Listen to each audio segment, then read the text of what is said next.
on other matters affecting the Kenyan agricultural sector. All right. And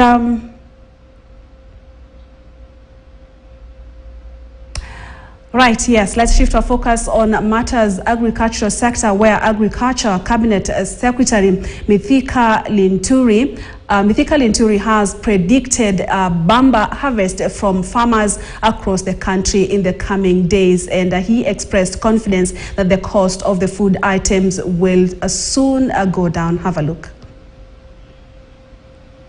So please, wale hawako wanjiandikisha kama wakulima, tafadhali mufike munjiandikishe. Those numbers are very critical for me, because these numbers are the ones that will be able to make us plan. So what support we will be able to give you.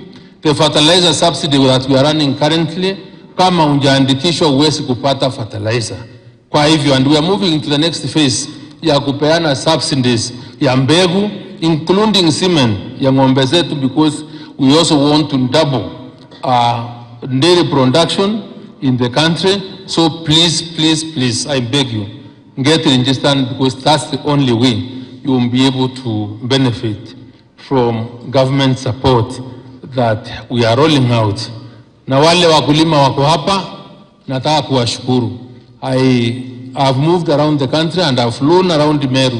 Ninaona kuna mahindi mengi sana ambayo watu wamelima. Some places people have started harvesting those signs of gyaki ukupande ya